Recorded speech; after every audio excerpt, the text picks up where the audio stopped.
Hello and welcome to Miss Hannah Loves Grammar. In this video I'll be sharing my guided model answer that's a full marks top band response for paper 2 question 4.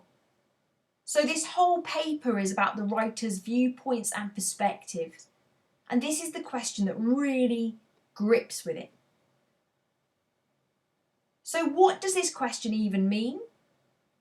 We're using the whole of source A together with the whole of source B. But what does it really demand of us? Let's translate the question.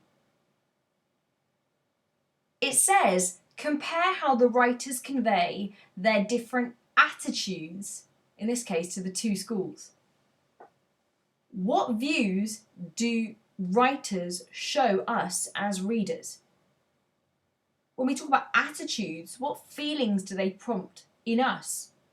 And what feelings do they prompt from what they craft? So they say in our answer we could compare their different attitudes, compare the methods that writers are using to convey their different attitudes. So that's more about what devices are effective as chosen by the writer to help us understand the scenario as readers. And they're saying we need to use evidence from both texts, which is kind of obvious. I suppose to do well, we have to understand what a viewpoint is. Simply put, there are 6 kind of prompt questions and ideas that I think are worth you considering.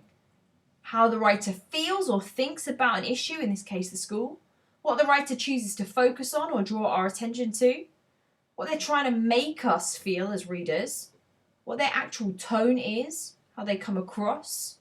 Do they seem biased towards something or against something? Ultimately, what do they actually think? And then I suppose the broader question is how do you know what their viewpoint was? Do they come across as passive or active? Do they seem like they're just observing the situation or they are really involved? Is it quite intrusive or is it trying to be impartial, so not biased? Do they seem super opinionated and critical or maybe sympathetic? Are they reflective? Do they kind of list off the events? Are they thinking more in terms of being chronological, that's going in order of when events happened? Or are they mashing that up and moving it all around, being elliptical about the whole thing? As you unpack this full marks answer, hit pause to read it in all its glory. It's over the next slide as well, so be ready to hit pause on that too.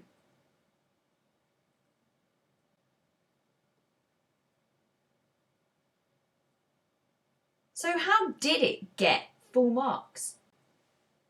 Well, instantly we're struck by some of the devices that are used to signal that this is a great comparison.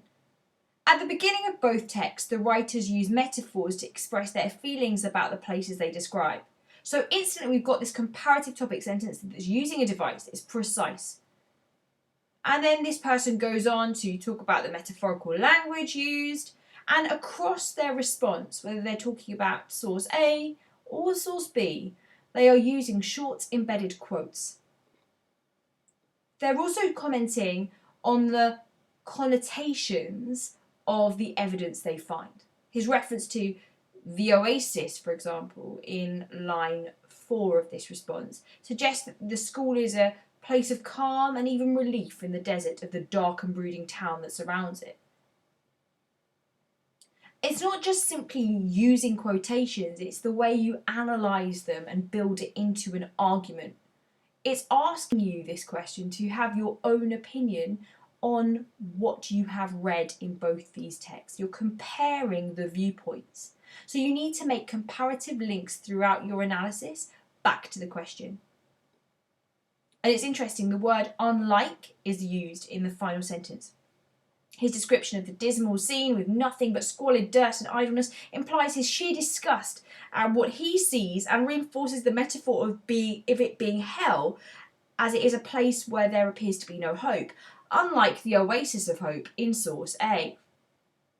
It's the precision of the language analysis that's matching the topic sentence. And as we move on to the second paragraph, it's interesting to note this candidate only writes 3 paragraphs to get all full marks.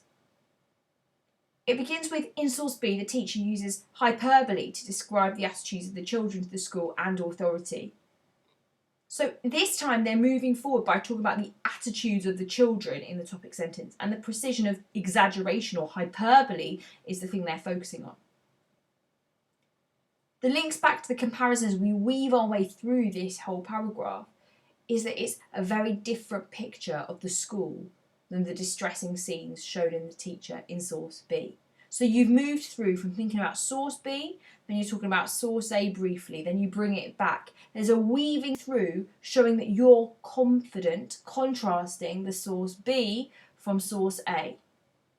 If you aren't actively comparing the two together, you cannot access more than half marks because you're not showing how they compare. You're just stating what's going on in each, which is not the question.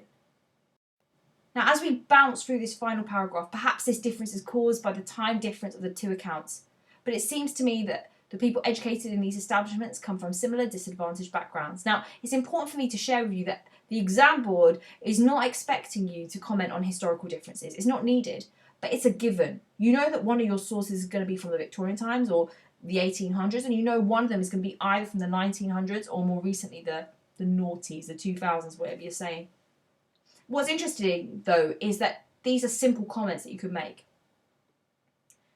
I like the fact that whilst the children in source A want to learn, the teacher in source B is faced with despair at every level. So the differences in the sources are drawn out through what the reader is learning, and that's an adequate comparison. And then they bring in their evidence. And it's important to note that this final paragraph does something different. It doesn't just talk about the language, and it talks about clasp their readers, bright-eyed and keen, and it talks about the verb clasp. But it does something slightly different. It talks about structure as well. The structural references, you'll notice I've put in red, there's one short sentence, no school can be possibly worse than this. One short sentence or phrase, I've even said, one short phrase is a forlorn hope later. It's acknowledging again that the writer has intentionally crafted this stuff and even structured and signalled their work so it's clear to the reader that these are important ideas.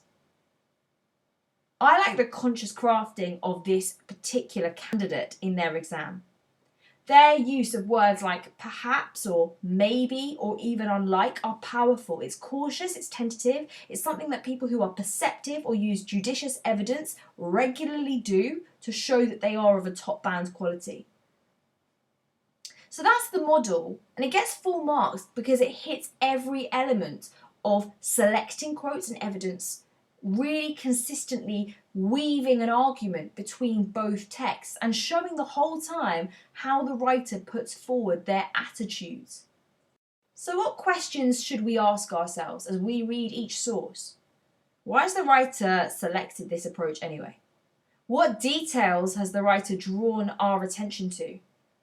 How does the fact they've drawn our attention to certain details affect the way we respond to that text? And ultimately, what structure, what style, what language does the writer use to put across their message to us?